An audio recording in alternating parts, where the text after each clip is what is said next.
What's up, everybody? Welcome back to Couple Things. With Shawn and Andrew. A podcast all about couples. And the things they go through. Today is a really fun one because you've heard us talk about this company before, but now we're talking to the founders, Ben and Corley Spell.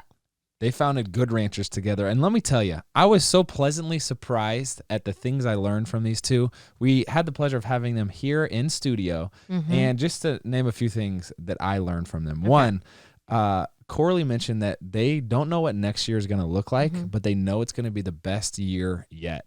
And just that mindset of like optimism mm-hmm. and hope, I think is really important, and actually making it the best year yet. It's like, it doesn't matter what happens. They think it will be the best, and that's great. We talked through with them how they founded the Good Ranchers mm-hmm. and all of kind of the trials and tribulations that they went through, but how they approached the business world with their morals, their foundations, their beliefs and values, and how they never jeopardized it, which I think was really cool. That's right. Another thing I learned from them was Ben was talking about how vital and crucial it is to have a wife who supports the husband, and how his wife's support in his mission and calling made all the difference. And vice versa. 100%, but he's the one that said it. Yeah. Anyway, they founded this company together, and they're just really fun. I think you'll enjoy this interview. Looking forward to hearing what you learned from this. Without further ado, we bring you Ben and Corley Spell. Whether we use this or not, I have so many questions. Okay. Let's go. Like, the first thing I tried of your guys's was hamburgers. Oh, yeah. And it was so good. So good. How is your hamburger that much different? Yeah. So we have two different burgers. We have a straight Angus, which, so this is another thing with burgers in the grocery store. Burgers is just ground beef, right? Yeah. So, and most of the, like, in the grocery store, for sure in your grocery store, and like most people, what they're doing is they're just taking all of the crap, all of the trimmings, and just grinding it, and making ground meat out of it.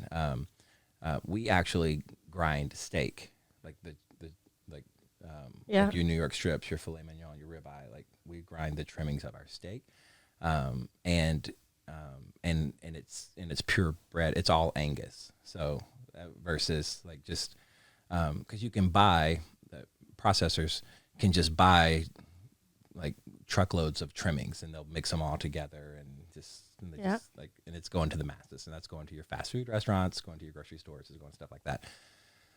We're very, very, very, very selective on our ground beef, because we don't sell anything that we won't eat in our own house, that we won't feed to our own kids. It's kind of a rule we made a few years ago. Yeah. Can we back up? I want to hear the story of Ben and Corley. Yeah. How long you guys been married? When did you date? How did this guy propose? Spill the tea. I mean, that was a whirlwind romance right there.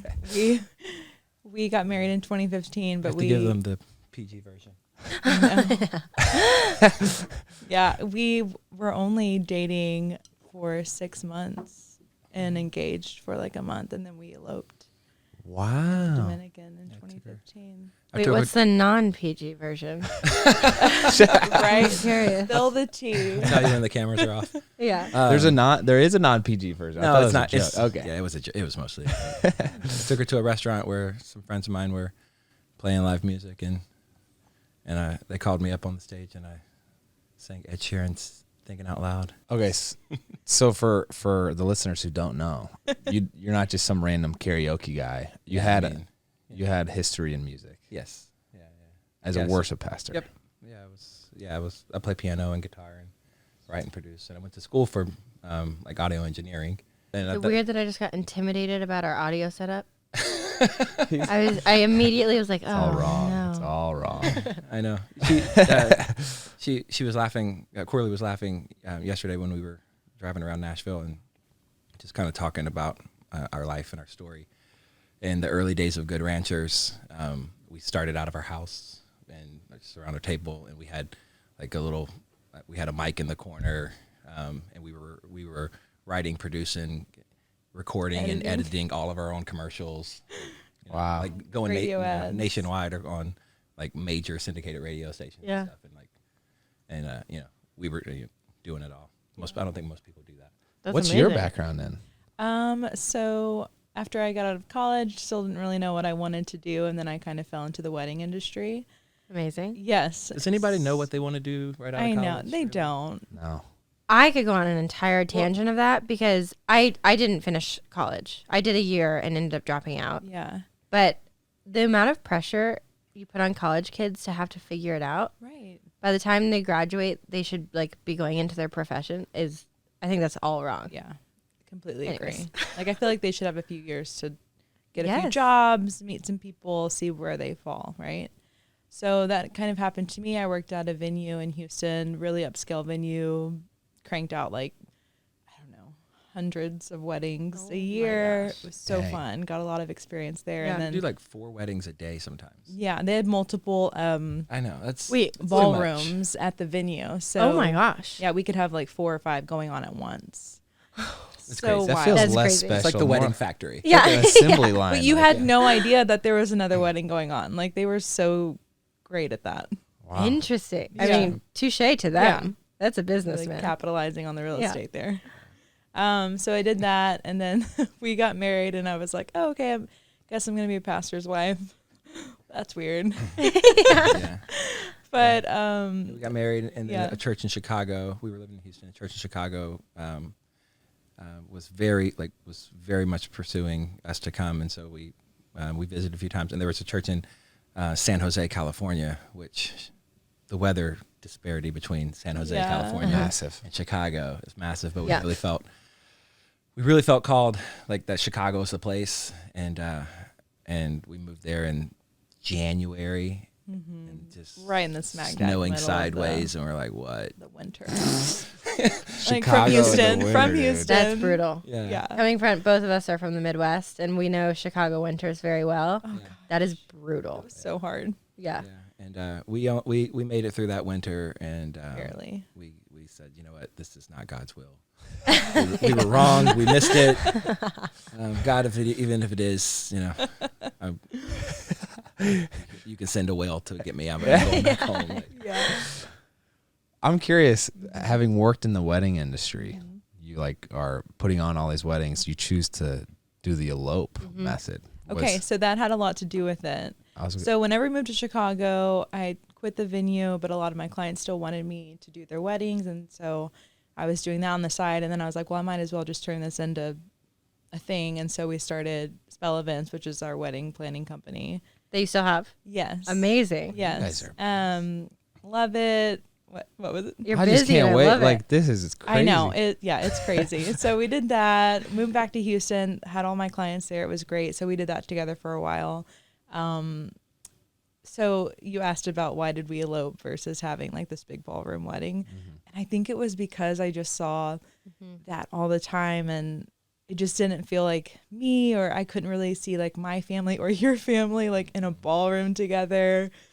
So we were you like, couldn't let's get all of my just- family to wear their, to keep their shirts on. long enough. That's my kind of wedding. Yeah. So we saved the money, put it into a house, and we were like, let's just go elope and have a nice honeymoon. So we did that. It's amazing. And I got my parents' blessing. They were so Yeah. okay with it. We came back and then a month later had a small intimate reception in their backyard, played our wedding video. It was really sweet. Wow. Yeah. I think that's really cool. For Yeah. us, we were kind of similar in weird ways. We had a I huge disagree. we had Our a wedding. hold on. I am getting there. We had a huge wedding. We had 400 people wedding. It's pretty big. It was big. Which are so fun. Like, I love It was them. so much fun. But afterwards, and I wouldn't change it. I just felt like I learned a lot.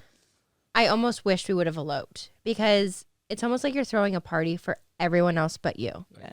Yeah. And so by the time we got like to the hotel room that night, we were like, what just happened? Did we get married? Like, and Yeah. we just didn't feel like we had that special moment between us. Yeah. So we'll say that's what I worked with her with our wedding planning company for a while before we started Good Ranchers, and I would always try to get them to officiate all my weddings. yeah, Oh. I had my Yeah. share of officiating weddings. But we were really passionate about. We were almost going to just like start a wedding venue because we Yeah. saw it done, but we were very passionate about helping the couple Yeah. make it special for them, Yeah. and taking all of the pressure and making sure that they like the night can be about them and that they can actually enjoy it, because you're right, so many people don't do that. it's like you're on that timeline, and we're like, we got to get to the next thing. Let's go. So. You should tell some Mother of the Bride stories. Oh, Just gosh. kidding. Oh, gosh. No, honestly, like we've been really blessed and fortunate to have really sweet brides. Yeah. And most of the time their moms are too. So I haven't had too many crazy stories. Is the term bridezilla just like almost a nice version of calling this girl like just really, if she's a bridezilla, she's not going to be pleasant outside. Like it's a common theme in life. What are you trying to say? I'm just saying. What like, are you trying to say? I'm like, you don't just show up on your wedding and you're grumpy. Like you're always like that. So it's kind of like I mean, you can probably speak more to this, but I think weddings bring out a lot of stress in a lot of people because they feel this expectation to put on such a show for other people. And I think that can make people very anxious. And hopefully you're only doing it once. Yes. So, yeah. Do you have any high level tips like for people planning weddings? Like if you're going to say 3, this is what I'd recommend. Like someone over here in the Quarterlies. corner who gets married in 2 weeks, Boom. 3 weeks. Yeah. It's exciting. One, make sure you have a really great wedding planner. That's like tip number 1. But I do feel like people do try to like skirt around it. Like, do I really need it? I have a friend or my mom or no, because at the end of the day, on the day of your wedding, you want you and your family, all your bridesmaids to be able to relax and enjoy it and let, the wedding planner do their job, take care of all the fires that are probably put out that you have no idea about. Yeah. And then after that, like just enjoy every single moment, just don't get caught up in the timeline. Things will come, but don't the things you think really matter don't really matter. Mm-hmm.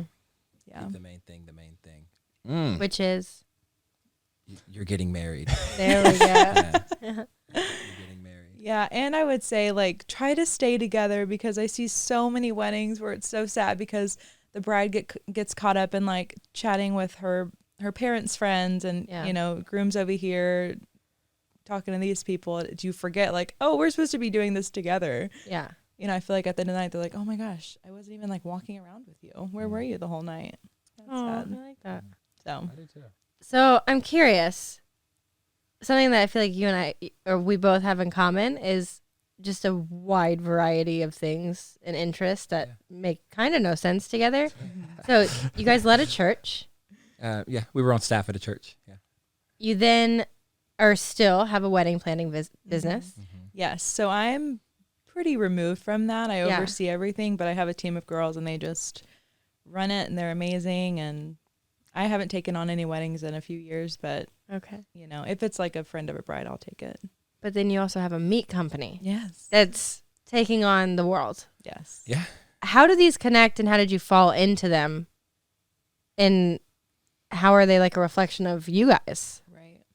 Yeah. God. Yes. Yeah, for sure. Yeah. Easy answer. Yeah. It doesn't. I don't know that any of it connects. But we're trying to like kind of put the pieces of things together, in our life. I don't know. What do you think? I don't know. I just feel like both of us, and I don't know if it's because we are both creative, but we just never could fit in that like 9-to-5 corporate situation, And so we're like, okay, we got to hustle and make it on our own. Being an entrepreneur just came very natural to us. So it's just kind of saying yes to opportunities that made sense. And Yeah. Yeah. I have a very eclectic background. So yeah, I was just playing music and didn't plan on getting hired by a church or doing that. And then, the church that I was at in Texas, the worship pastor left, and instead of hiring someone, I think I was 19 and working at an insurance company, and they said, "Hey, why don't you just do this?" And I said, "Okay." And so, so I just started doing it, and they didn't pay me anything, but they let me live in a little house behind the church and gave me an old car to drive. So I was like, "Oh, this is really cool." And so I just started doing that, and then I would teach music on the side. I started like teaching piano and guitar and voice, and just doing different things. And then at the time, I was going to school, and I realized that I really liked like music production. I liked the technology side of like running a studio and stuff like that. So I went to school for audio engineering, and then a really large church in Houston hired me to run their studio and do that stuff. So I was working behind the scenes doing all the production for this really large church. And then the same story, their worship pastor left, and they were like, "Hey, why don't you just take over?" And so then I just like stepped in and did that for about 7 or 8 years. Somewhere in there, I was in a movie. You were in a movie? Tell that story. Oh my! I just it's on HBO now. This is before I knew. It's old. It's Oh but my it's like a gosh. throwback on HBO now. It's from the movie was in 2008, and I forgot all about it. But one of my friends were like, "Hey, look what I just found." What? What's the movie called? Oh God, no! It was Meet the Spartans. Seriously? Whoa, let's go. Talk about shirtless weddings. This guy's out there. I was I'm one sure. of the the spoof is like there was 13 soldiers instead of the 300 because Yeah. 300. I was one of the 13. Wow. That's amazing. I know, and I was just working out at the gym. Like hey, again, part of my thing. I was just at the gym, and somebody walked in and they were like, "Hey, you want to be in a movie?" And I'm like, "Yeah, sure." And so it's like next thing I know, You weren't like, this is suspect. Like, what kind Yeah. of movie? I was young and naive. And what do we okay? no rated questions. here? Yeah. Yeah. Yeah, and so I went to this I showed up to this warehouse building and I'm in a room with a bunch of guys and they're like, "Okay, everybody take their shirt off." I'm like, "Okay." Oh my gosh. I'd be like, what genre are we filming here? Yeah, it's funny because we didn't even know the name of what it was, but I never got like a weird vibe. And so they were like, "Hey, you and you go to the next room. Everybody else be dismissed." And so then me and 3 other guys went into the next room and then there was these people and they were like, I don't remember. And then next day they called me to. They really liked your abs. You did it, man. Yeah. Yeah. Well done. Yeah. Babe, let's take a minute to thank our sponsors. For anyone that listens to this podcast, you already know we love our AG1. That's right. We take it every morning. I wake up and have it along with my coffee. And now that we're heading into cold season, we're making sure we're really staying on top of it and even taking it with us as we travel or taking it 2 times a day. Which is great because they actually have little travel packets that you can just slip into your bag, and it's great on the go. And get this, with just 1 scoop of AG1, you get 75 high-quality vitamins, minerals, whole food source superfoods, probiotics, and adaptogens for the day. Just like that, it's so easy. It really is. It's the one thing we recommend to all of our friends when they're looking to take the next step in their health journey. Plus, this contains less than 1 gram of sugar, has no nasty chemicals or artificial anything, and it still tastes good. It truly is the best. And our listeners get a discount, so hop on it. To make it easy, Athletic Greens is going to give you a free 1-year supply of immune-supporting vitamin D and 5 free travel packs with your first purchase. All you have to do is visit athleticgreens.com/EastFam. Again, that's athleticgreens.com/EastFam to take ownership over your health and pick up the ultimate daily nutritional insurance. So then Strange merging world. it from there, how and why a meat company? So when I left the church that I was working on, so this is the part we didn't say earlier. I was married before. Okay. So huge proponent of being married, huge proponent of like working through staying together. But in my situation and in, it doesn't always work. And especially coming from being in ministry and we push, like every marriage has 100% chance of work and 100% chance of time. Right. But the reality is we live in a fallen world and people, are fallen. So, and we just couldn't make it work. Just could not make it work. And we went to counseling and for 5 years of counseling. We didn't have any kids, thankfully. And so after we finally just realized, you know what, we just don't work. I mean, oil and water just did not work. And so, when we got divorced, I took a sabbatical from the church just to kind of go it was actually kind of a really low spot in my life because I loved leading worship. I loved doing music, and but for several years leading up to us getting divorced, I was just pretty miserable. So took a sabbatical, and in that time I worked for a meat company doing outside sales, traveling across the country, and that's where it was very short, but I looked up and I went, man, this is really wrong.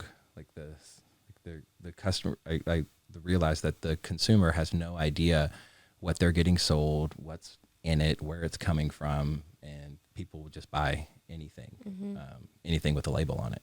And but I did that for a few months.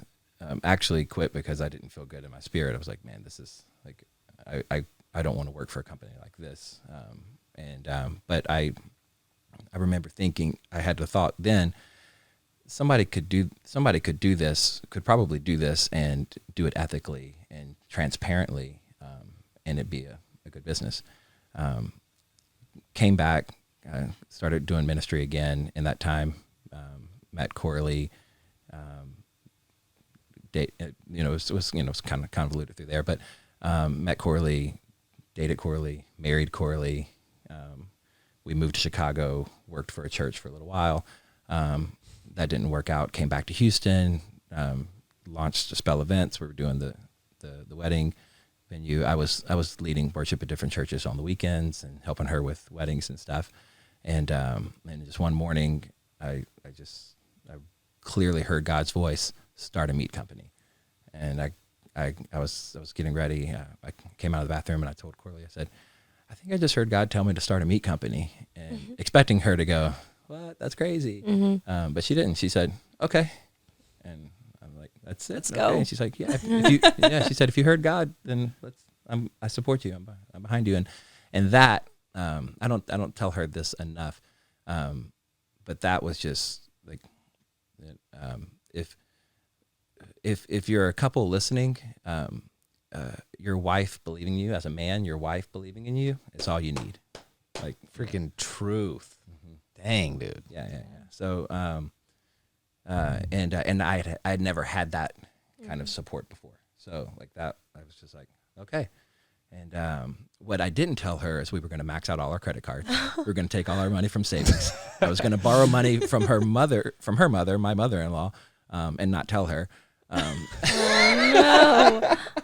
is the blueprint for how to start a company right here. Yeah. Tips from Ben. We had just had our first boy, Bear, and we went all in. we went all in. Yeah. we went all in. But yeah. Tried to go to the gas station the day we opened up sales, and credit cards were declined. Oh. Yeah, we couldn't buy water. Like I was trying to get like a water and a protein bar, and like her and Bear were in the car, and I'm like, I'll try this one.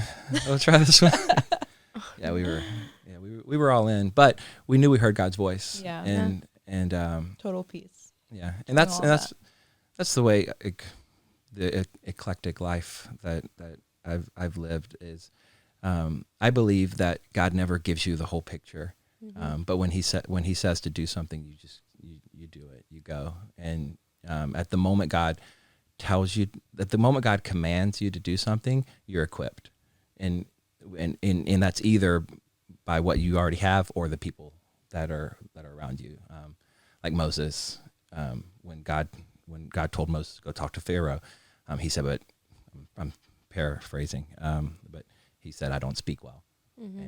But he had Aaron, and he said Aaron went with him. He was already equipped at the moment God commanded him. And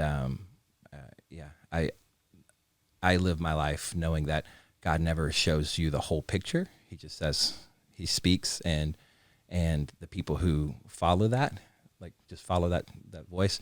And I think so many times people see there's God's promises and there's God's commands. And a promise is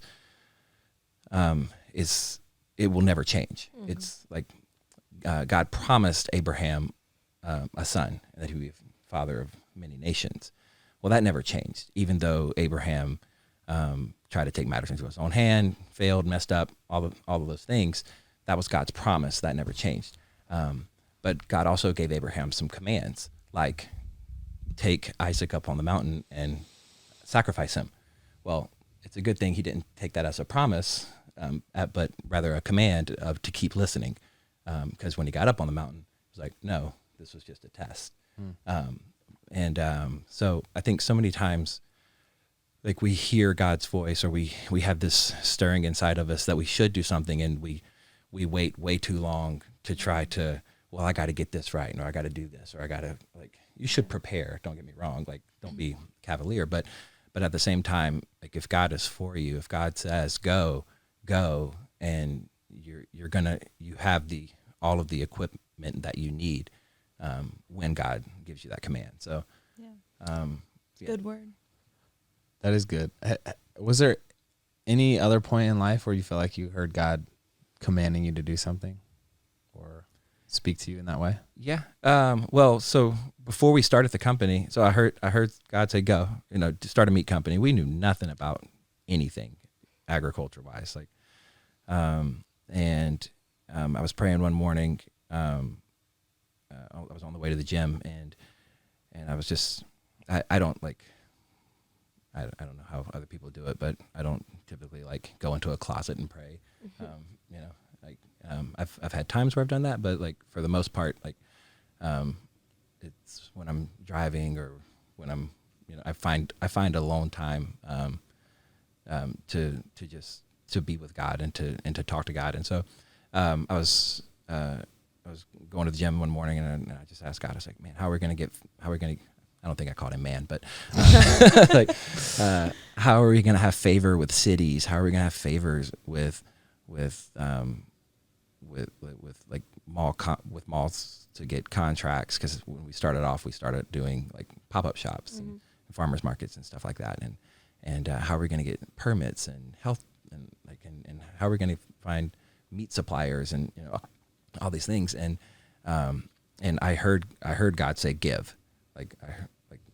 Again, and I promise you, I'm not this like God talks to me all the time, like kind of thing. But in this season, he definitely was, and I heard him say give, and I thought, man, okay, that's typical, typical answer. And but I got to thinking about it. I'm like, okay, if we're going to do these pop-up shops, we're going to be going into these cities.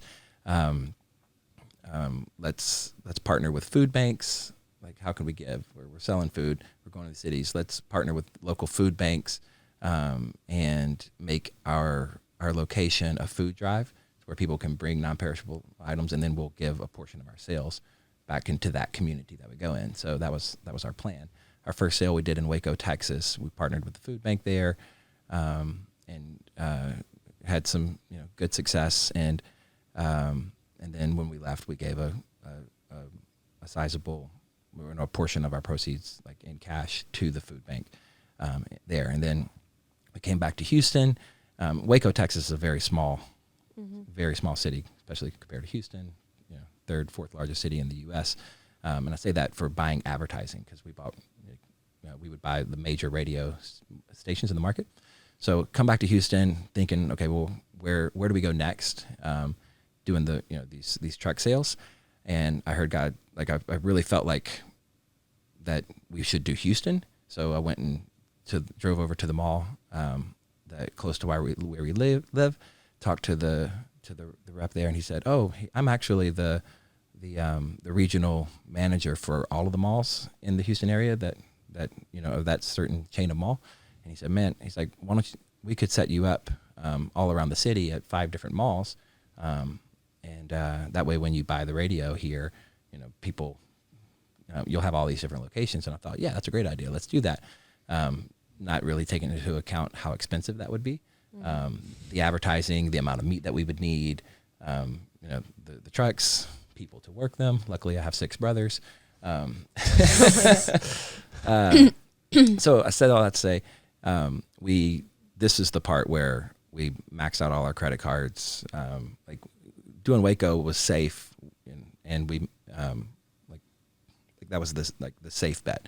But Houston was way too big for us to take on for being brand new, only our second city to do.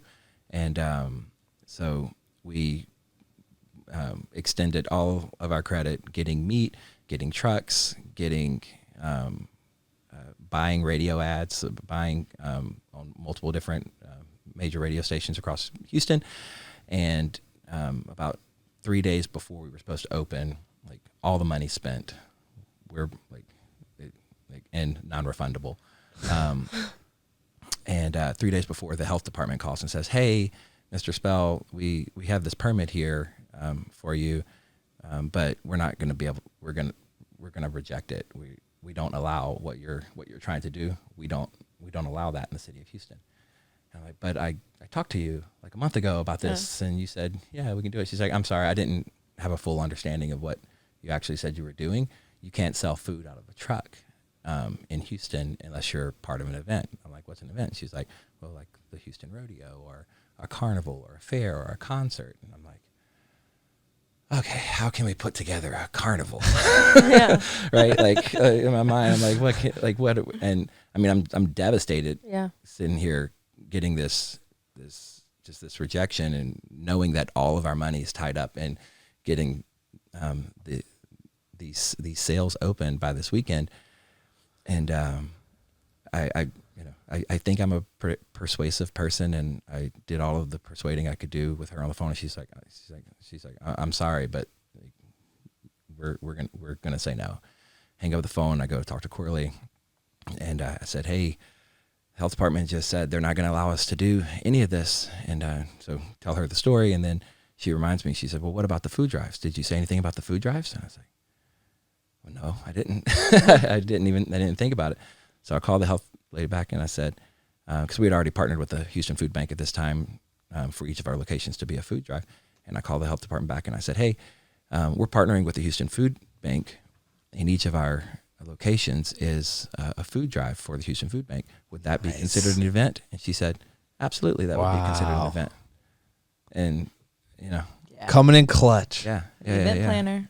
Don't Don't tell me to plan an event. I will plan an event. And opening those sales in Houston is what launched Good Ranchers. Like we opened on Friday, and we were sold out by Sunday. And we thought we had 2 weeks worth of meat, like on all of our trucks, and we sold out by Sunday. And that's really what launched us.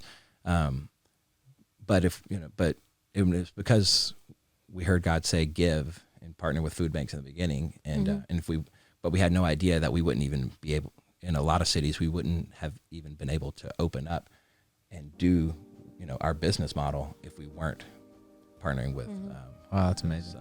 Yeah. If you know Shawn, you know that she's a big planner. Babe, trust me, it's for the best. Also, with the holidays coming up, we have to plan. Oh, I know. We got an exciting few months ahead. I think that's why I love Modern Fertility so much. Wink, wink. It helped us plan for the future. It's an easy and affordable way to test your fertility hormones at home with a simple finger prick. Mail it in with a prepaid label, and you'll get your personalized results within 10 days. I just sent this to my best friend, and she used it as well. You'll get insight into your hormone levels, your ovarian reserve, which is AKA like how many eggs you have compared to other women your age, and other important fertility factors. The results go deep into what every hormone means, and you can also download the results to review with your doctor for next steps. Wow, babe, you really know a lot about this. And also, one thing I know is that traditional testing can cost over $600, but Modern Fertility gets you the same info at a fraction of the cost. Right now, Modern Fertility is offering our listeners $30 off the test when you go to modernfertility.com/EastFam30. This is a limited time offer for $30 off. That means your test will cost $169 instead of the hundreds or even thousands it could cost at a doctor's office. Get $30 off your fertility test when you go to modernfertility.com/EastFam30. modernfertility.com/EastFam30. We literally have this sitting on our dining room table We do. right now. It's my newest test because it's about time. Wink, wink. Corley, there was no point when all the credit cards were maxed out, or like this chaos was happening with, we actually can't let you in the malls. With your first son. With a son, where you were like, oh, maybe that wasn't God. Like, I know. Was there a moment of doubt? I feel like there probably was. I think it was going too fast. It was just, so fast. I mean, the day is like, you guys know, like you're just living this life where you're like doing so many different things all at once.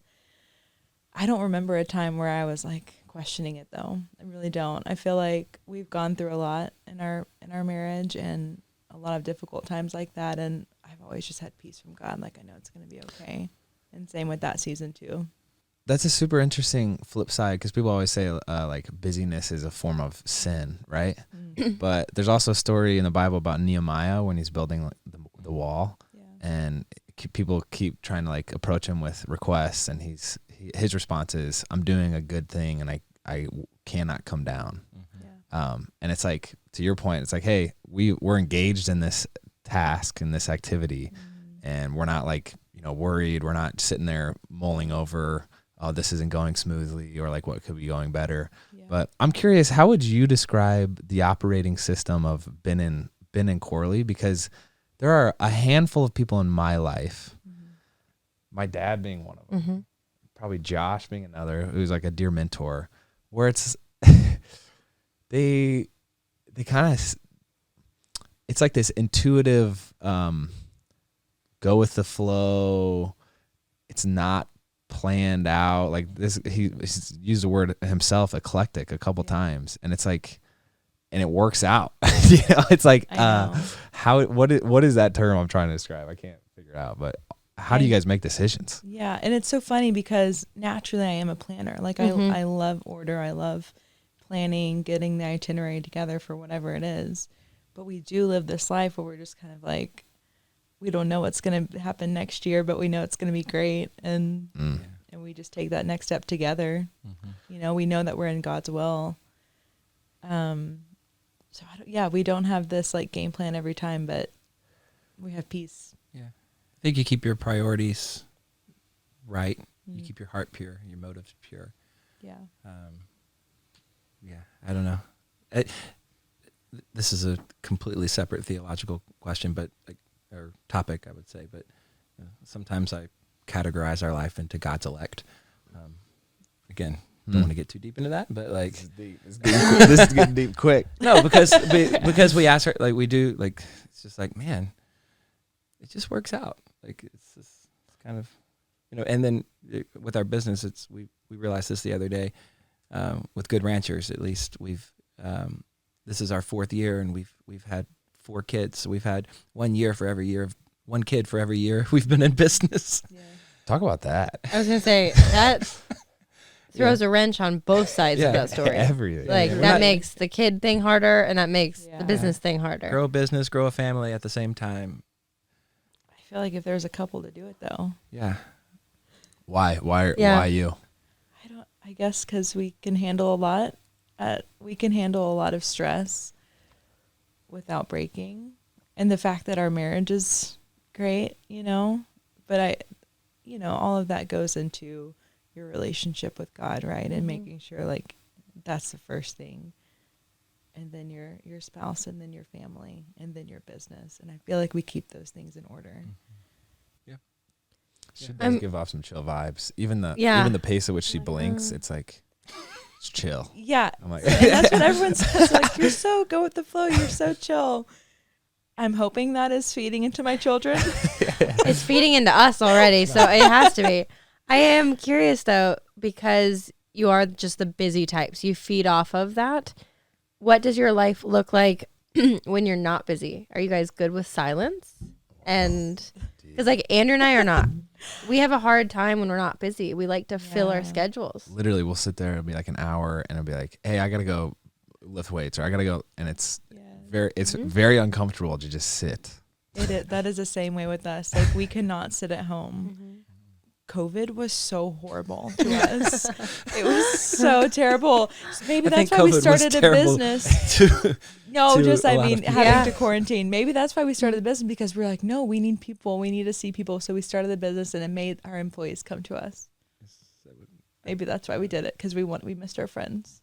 Yeah. So now all of our friends work for us at Good Ranchers. That's awesome. Naturally. But yeah, we get super bored at home. Like we have to have someone over for dinner. We have to have families over. We need to go do things. Yeah.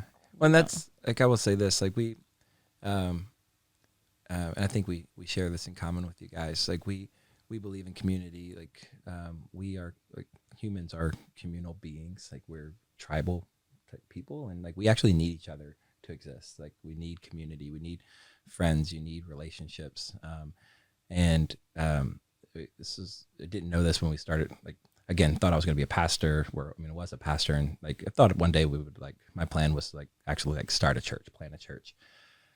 But like I really thought Good Ranchers was just kind of like a means to an end. Like, like, okay, we'll do this for a little while, and then either turn it over or sell it or just something. But I really thought it was going to be like a means to an end, and then we would plant a church. But man, we actually love it, and like from someone who was in full-time ministry and now is like full-time business owner.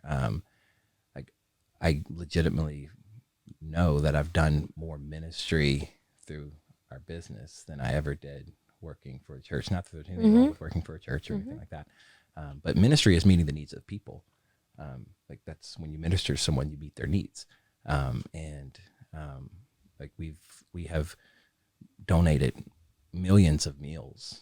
We need to update our website, by the way, but we've donated, well over 1 million meals to food banks across the country. During COVID, we were still operating out of trucks. We're 100% online now, but during COVID, we were still operating out of trucks. And we would, multiple times that year, we would park our truck in the parking lot, get on the radio and say, hey, we're giving it all away. And we would have cars lined up. That's amazing. Long. We would give a whole truck of meat away. That's sick. As people just drove through, here, you take it, you take it, you take it. We did that in Vegas. We did it in Houston a few times. And on top of still giving to food banks and stuff like that. I actually remember that during COVID here, there were local companies who had freezers full of meat and that were giving them away or selling them at a discount. Yeah. And that was something people fought over because it was really hard to find. Yeah. And that was like a huge gift during COVID was being able to find meat. I don't know if you remember that for us too. Yeah. There's a friend just sent me a clip from, the Michael Jordan documentary, The Last Dance, where he's talking about him pushing his teammates to like, hey, you were not known as the nice guy. You were like the guy always driving. And he's kind of speaking about this topic of excellence where he's like, hey, look, doing excellent things comes with the costs. And there is something I think so powerful about not trying to be like, hey, I'm doing worship through singing songs. For sure, that's beautiful. We need that. But also something about like pushing towards excellence and like this, whether you're talking about on the basketball court, like in business, when you're building a team that is working towards a cause, I feel like there is something holy about that. Yeah. I want to ask a question off of that though that I've been thinking this whole time is the two industry differences of you're within a meat company now and you came from a church, but you still have the church qualities and the foundation and morals. At what point do those worlds fight when it becomes such a successful business? How do you always maintain that foundation of we need to still be like, we need to still keep those good intentions and not just be fighting to be now a top 100 business in the in the world. Yeah. Does that make sense? Yeah.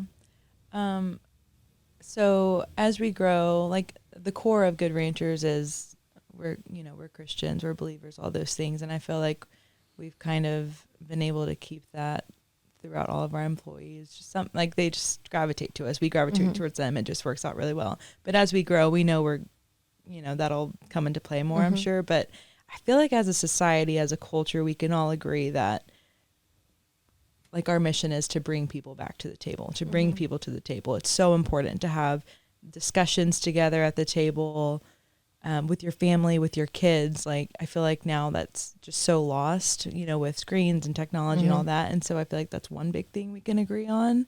And so I think it's like finding that common ground that's not overly in your face, we're Christians and that, but just keeping that at the center between people, right? Yeah. Yeah. And then, we have the, going back to, like, there's this divide of, in like the Christian world of, like in the church, I would say like Big C Church, of you feel like there's ministry and then there's like secular work. If you are a Christ follower, you're in ministry. Yeah. Doesn't matter if you work at Exxon or have your own business or work at a church. There's no such, like, there is no divide.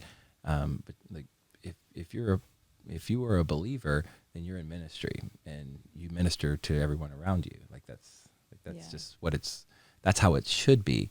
And I didn't even realize that though. Like, I didn't realize that working at a church, but coming from the church world to now being in the business world, we still, I think to answer your question, we view Good Ranchers as a ministry. And like we've with the food banks that we serve, with the people, like we have an intimate place in people's home. Like we share birthdays and anniversaries. Like people, will. I realized this maybe a year or so ago. Someone took a picture and posted it on Instagram, and it was like their 25th wedding anniversary dinner, and they were eating our steaks, and that the weight of that really hit me. Then I was like, oh man, like we have a responsibility. Like these people are planning like their 25th and wedding anniversary meal around something that we're selling. We have a responsibility for this to be great and this to be excellent. Like Corley said, our mission, we realized this a couple years ago. Anybody can put meat in a box. There's lots of companies putting meat in a box. We're not trying to put meat in a box. We want to bring people to the table because food is a fundamental human need. And what do you do on a first date most of the time? You go out to eat, right? So when you have people over to your house, what do you like? It's around food. The Last Supper was around food. Like, we have this idea of communion is like this cracker and wine. No, it was a meal, and they were just breaking bread together. Like that was like this do in remembrance of me. This wasn't eat the cracker, drink the juice. Like I do it every Sunday at church. But like this do in remembrance of me is when you're together with your friends, don't forget me. Don't forget my body that was broken. Don't forget my blood that was poured out. When you are together, remember me. Do this in remembrance of me. Come to the table, have fellowship one with another, edify each other, lift each other up. Do that in remembrance of me. That's communion. And that's just, and so our mission, and that's why we strongly feel that, we're doing ministry more now than we ever did before, is because we're bringing people to the table of fellowship and of communion and giving quality food that they can trust on that table. Yeah. I would say one of my favorite characteristics of Christ is hospitality. And I feel like we do that well as a couple. And so I feel like it flows into our businesses. We just had the opportunity to go down to Atlanta and stay with a Chick-fil-A family, which was absolutely wild. Don't know how that happened. But they hosted us, and they had like the food that our kids eat. They had like a little baby bath thing for us, and it was like, dang, there's something about when people put that thought into the details of being hosted where you're like, wow, I just feel disarmed. And it's like, if you wouldn't mind sharing though, on this topic of fellowship and community, I feel like a temptation when something is going poorly, at least in my life, is I kind of isolate myself. I pull back from community, from fellowship. You being on staff at a church, was this during the first marriage? Yeah. How is that? Because there's a lot of dynamics. One, being at a church. Two, like that being probably the main source of your community. Like, how did you navigate? So it was actually the loneliest time in my life because like that church family was my family, and so through when like so during the hard times of the marriage,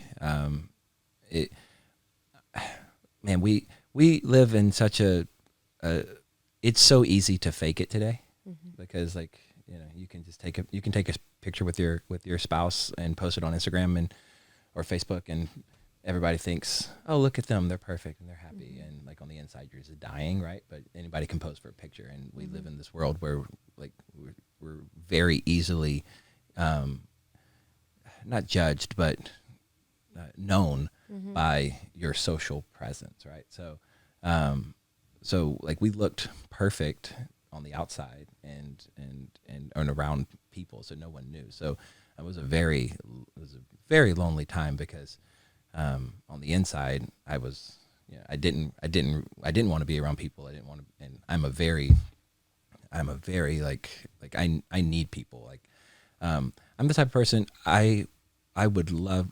I have no fear of being around people. I like being around people. Like people charge me, but like I would go to a party where I don't know anyone, and I love that situation. But I could just go and just sit in the room and just like watch. I like that people watch.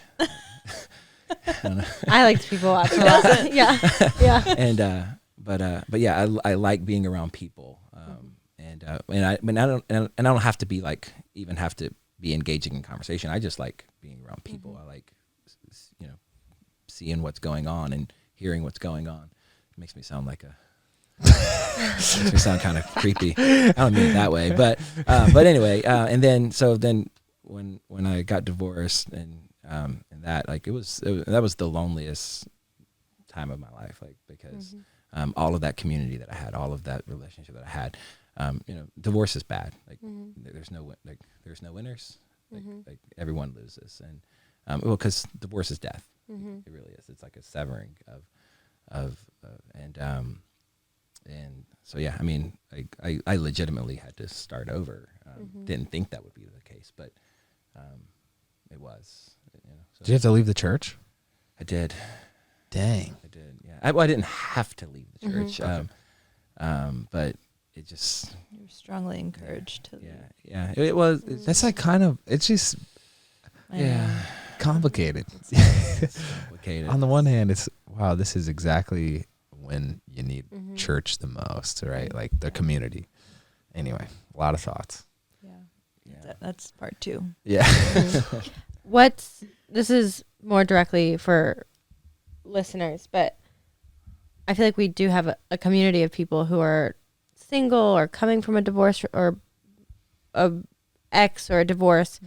How, asking you, Corley, what's the best way to support someone going into a new relationship if they're coming from either a broken relationship or a divorce or?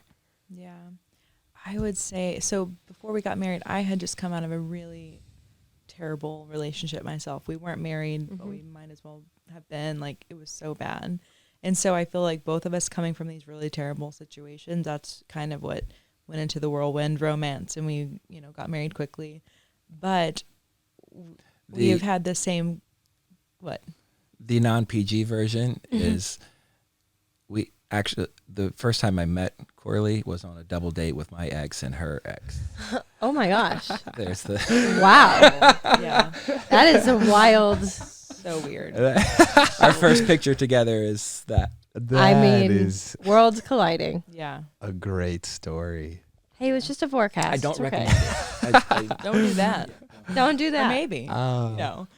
I would say just really listen to your intuition and to God, obviously. But any red flags, move on.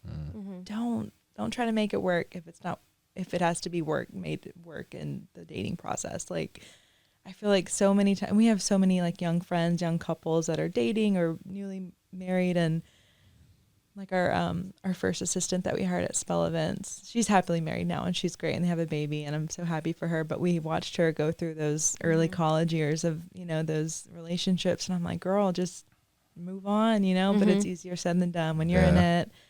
It's really hard to let it go. If dating isn't good, if dating isn't great, Yeah, because marriage will be hard. if dating isn't, if you guys aren't madly in love, if you're fighting all the time, if you guys are fighting all the time, even if you're supposed to be getting married in 2 weeks, like if you're fighting all the time, hit the pause button, like, because it doesn't get better. How you date is how you will be married. And how fitting is this? Today's show is also sponsored by, you guessed it, The Good Ranchers. We are honored to sit down and hear about their story, and we also wanted to tell you a little bit more about their product. Yes, and stay tuned because it only gets more interesting. The Good Ranchers are here to change the way you buy meat and hope to bring everyone to the table to share in the best of what makes life good. Good Ranchers is an accessible and affordable bridge between you and American farmers. What we love most about the Good Ranchers is that 100% of their meat is born, raised, and harvested in the United States. Your order is supporting local American farmers instead of foreign corporations. I think one of my favorite things that they do is they donate 10 meals to families in need for every box purchased. So you can eat good and do good at the same time. On top of it being a meat delivery service that's budget friendly, Good Ranchers is honestly steakhouse quality. We used their steaks for date night one night, and they were so incredible. Good Ranchers was kind enough to give our listeners, you, a special code. You can use code FAMILYMADE for $30 off plus free express shipping. Visit goodranchers.com/familymade to get $30 off plus free express shipping on your order. We'll also link it down below. And let's get back to it. I actually remember someone telling me that coming off of like a bad relationship, meeting Andrew, there's such this like fictional story you tell yourself of, oh, I can change, or I can change them, or it'll get better once. Right. And it truly is like who you date is who you marry. Yeah. You evolve, but Yeah. you're not going to become a different person. Yeah. And I feel like let's be really clear. The best version of yourself is when you're dating someone. Mm-hmm. Like you're literally trying to woo that person. You're trying to make that person like you. So you're putting all of the best of you forward. I'm not pointing at you now. I was earlier, but you're just sitting right there. You're putting your best foot forward. You're putting like that. The best you will be is when you're dating. Mm-hmm. Not that you can be, but I'm saying typically. Yeah. It's deep. Mm-hmm. What are you? Go ahead. Well, I was gonna say, and I feel like once you're married, those parts that you probably like tried to hide a little more, Yeah, they come out. They do. maybe They do. personified. I mean, Mm. you gotta live with it, and work through it. So, What are Ben and Corley's goals? What's a successful life? Raise good humans. yeah, Raise, number one. Raise solid children in a crazy, messed up world. Mm. Like this world is something else, but it's Yeah. ours and it's where we live. So, our first and foremost, our as a ex-pastor or however you want to call it, former pastor. My ministry, first ministry is to my family and to my kids. Mm-hmm. Like before other people, before the church, before not before God, but before the church, before other people, before our business.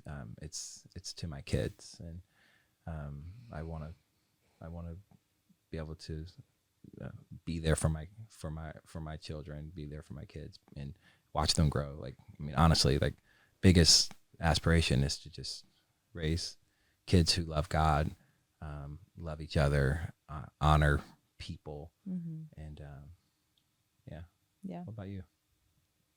I agree.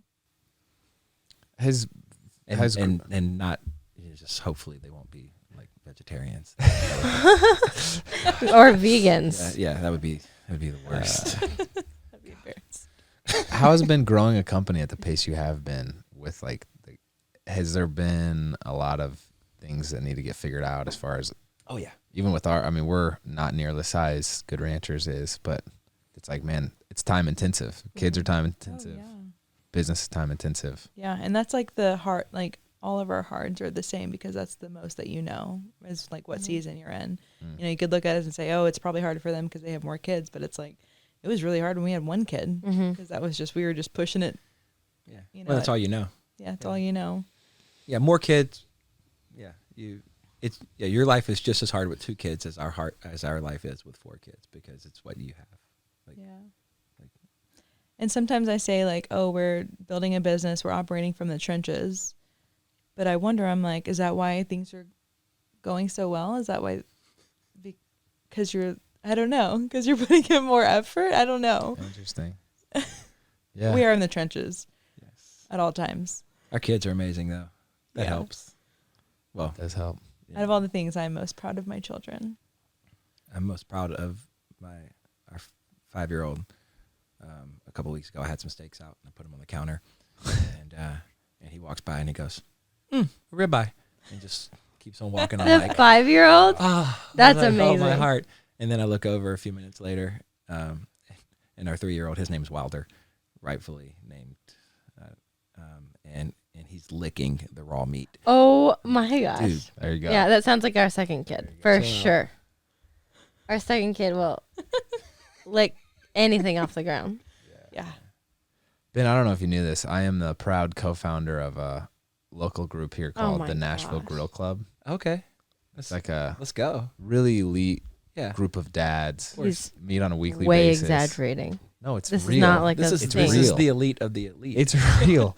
We have proprietary techniques. The double sear for the tomahawk steak. Come on, am I wrong though? We're good. We're good. We got a spice man, It's a sauce good. man, and the grill It's man, good. the wing man. I want to join the club. We have tryouts. I think you are the most qualified. Yeah, yeah. We have tryouts. By- So I'll let you know in the next one. Let me know. I'll start. I will say start though, boning kind up on my of bringing a chops. full circle moment during COVID, we felt like we were losing so much community that we actually had this really small group of friends. It was 3 couples, who kind of just became our COVID community. Yeah. And they came over every other day, and all we would do is grill. Yeah. And we would grill a meal together and eat dinner.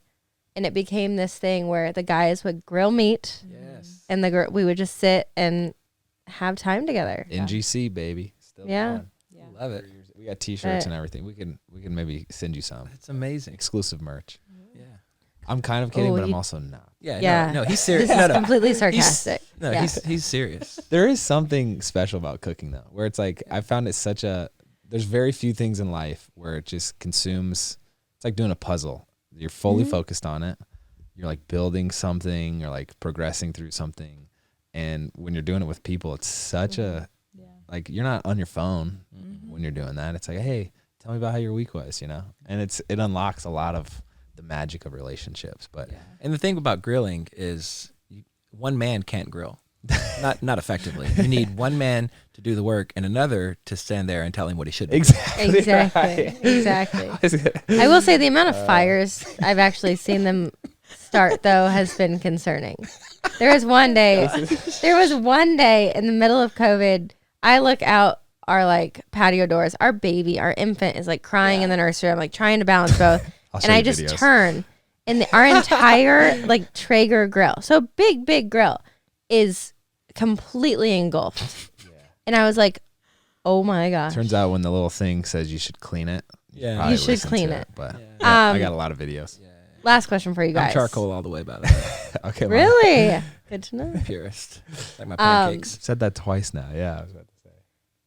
If you guys were to take away one lesson from your time married, your time when you were dating and single, starting a business together, operating now a very successful business, coming from the church, all of it, with 4 kids, all All wrapped about 15 months apart, each one. What's your biggest lesson in relationships that you would share? Give grace. A lot of grace. Freaking here for it. Did you hear that? Oh, yeah. I'm kidding. Did you hear that? I mean, it's a daily reminder, though. You have to get it into a ritual, right, to keep it going. But I would say grace. Yeah. It's we try to be very intentional, even with our kids, that we came first, and we remind ourselves, and we tell our kid, even though they're little and they don't fully understand, we tell them that we come first. The other night we went on a date and we were leaving, and sometimes I don't know what you guys do, but like some people try to like sneak out of the house because they don't want the kids to like, but and there's an age where that's appropriate, but with like our 5-year-old, I told him, I said, hey, mommy and daddy are going on a date. He's like, but I don't want you to leave. And I said, well, son, like me and mommy were here before you were here, and just kind of explained to him that we have a relationship, and we work on our relationship, and we need to spend time with just each other. And so as hard as it is, we make time to be with each other. Yeah. Love that. I'm inspired. I think the 2 things that stuck out from this conversation. One, you don't know what next year is going to look like, but you know it's going to be great. That's right. Oh yeah. That's the most important thing. Like it could be on paper a terrible year. The business could not do well. Something could happen, whatever. Yeah. But it's like when you have the perspective that this is special, this is for a reason, this is great. That puts everything in a different light, Yeah. And there's something so powerful about that. The other thing that just gives me chills thinking about it is when your wife believes in you as a husband.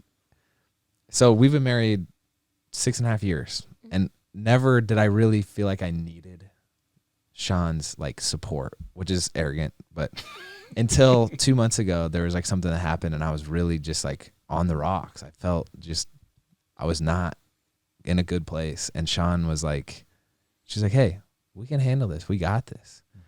And that was so amazing. Like 6 years in, here I am just like doing my thing. And then I hit a speed bump and she's right there to like hold my hand through it. It's like, man, that's the best part of marriage. You know, it's so awesome. And you need like you can't get it anywhere else besides marriage. You need the commitment. You need the daily struggles, like the hiccups that happen.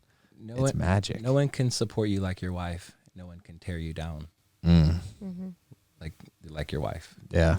Like, gotta make sure. Like you guys' words to us mean more on the positive and on the negative than any other voice. Yeah. Any other voice. There's a story of a man and his wife. They've been, an older man and a wife. They're sitting at a red light and look over and there's a guy like doing like mowing the sidewalk or picking up trash, and the man, he's the mayor of the little town that they live in, and he looks at his wife and he says, hey, isn't that so and so? And she's like, oh yeah, it is. He's like, didn't you date him in high school? And she said, yeah, I did. And he said, well, aren't you glad you married me instead of him, because I'm the mayor of the city? And she said, honey, if I'd have married him, he'd be the mayor. Oh, I love that. Yeah. It's freaking true. Ain't it true? Yeah. Oh man. I'm thinking of the word Bob Goff uses the term Love bomb. Whimsy. And I feel like that's kind of how I'm perceiving from an outside viewpoint your guys' life, and I appreciate that. Yeah. Yeah. We didn't even talk about the hard stuff. Part two. Yeah. Thank you for the dig in. time. This was a real treat. Dude, thank you guys. We're so excited to be here. I didn't say that at the beginning, but thank y'all for having us on. We're it's a pleasure to meet y'all. Pleasure to be here. We're excited to sponsor the show. We're excited. I am beyond sold in now. Are you kidding? Now learning everything. That's awesome. I will say, and I don't know if this will make this part, but I think the most fascinating thing, being able to work with different businesses and so many over the years, it's really cool to find the ones who truly have a heart for the intentionality behind their business. Yeah. So often you find people who are starting businesses for the success of it, and whatever success looks like to them, they'll figure it out and make it, whether it's doing not as high quality or cutting whatever it is. And just to hear the intentionality behind what it is you're creating is really, really powerful. Yeah. Thank you. Yeah. Appreciate that. Thanks for letting us be a part of it. This was a real treat. If you want to find out more about Ben Corley, Good Ranchers, spell event, even. Yeah. We'll include some information. But this was a treat. Yeah. Thank you guys. Thank you.